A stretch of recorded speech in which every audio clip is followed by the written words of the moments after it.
जय जगन्नाथ मु सोनी आपको स्वागत करछि Soni kitchen and blog channel को। आशा करछि जगन्नाथ कृपारू आपण मैंने समस्ते भलर थे जो थांतु भलर थांतु सुरक्षित थांतु। वीडियो को फास्ट टू लास्ट जाए देखिए।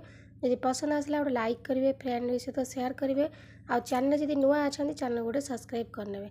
तो डे नक चलो स्टार्ट करवा। आज टिप्स अच्छी आपण दांत को लेकिन। तो देखो यहाँ मुझे फिटिकिरी आपड़ जानी फिटिकिरी आमर बहुत किसी कम आसे। तो फिटिकिरी पुओ पिला मैंने सेविंग हो सारापर सेविंग बॉक्स भी रखी था कहीं कटि जाए से गाल में घसी था सेविंग पर गाल बहुत माने सॉफ्ट लगी था सेविंग पर घसिया। तो देखो कटि जाइए जगटा भी भल हो जाए। तो फिटिकिरी गाधेला बेले भी पानी पकईकि गाधाती समस्ते देहपाई बहुत भल। देहर दुर्गंध जाए फिटिकिरी। तो फिटिकिरी अनेक किसी माने गुण तार अच्छी। तो बहुत किसी कम आसता है फिटिकिरी। तो दांत ये पूरा रामबाण भली काम करता। दांत आपणकर जिते भी बिंधा हो जोर से कि पोक खाई था जेकोसी प्रोब्लेम हो दांतर तो फिटिकिरी आपणकर दांतर सब प्रकार प्रोब्लेम को दूर करदेव।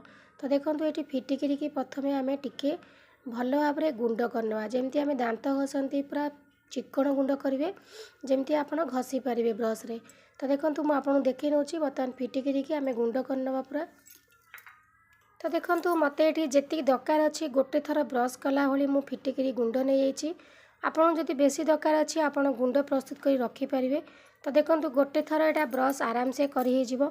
तो मोटे छोट चामच हाफ चामच फिटिकिरी भल भाव में गुंड करके नहीं जाइए।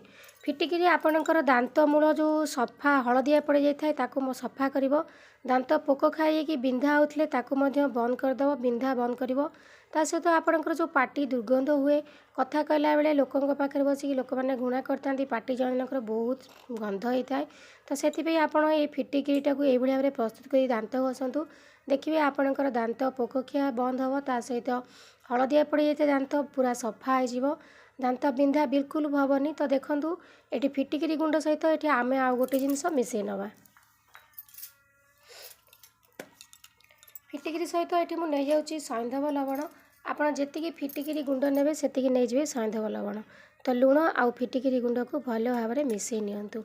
समस्ते तो सकाळ होगापर माने जेकोसी पेस्ट जहाँ जोड़ा पसंद से दांत घसी था। तो से दांत घसवे प्रतिदिन राति रे आपको आपण शोला बेले ब्रश करके शुअतु। देखिए आपणकर दांतर सब प्रकार प्रोब्लेम दूर हो। जदि आपन को टाइम नहीं तो किसी ना भी आप सप्ताह को 3 थर आपण दांत रे यही पाउडर लगे घसतु। फिटिकिरी आउ सैंधव लवण जो गुंड मु मिसई आपको घसला प्रतिदिन राति की शोला टाइम रे घसिकी शोबे। देखिए आपणकर दांत बिंधा भल हो। दांत यदि हलदिया पड़ जाए भल हो सहित आपणकर पाटी यदि गंध होता है गंध दूर हो। देखो आपणकर दांत बहुत भल रही जो फिटिकिरी आउ सैंधव लवण घसिले आपको आप घरे यही भाव में प्रस्तुत करके स्टोर कर किसी दिन रखु सरला आउ थे प्रस्तुत करेंगे। समय ना आप 3 दिन निश्चित भाव में सप्ताह को आपको व्यवहार करूँ। ये आप दांत किसी भी खराब नुह आप दांत को बहुत भल रख।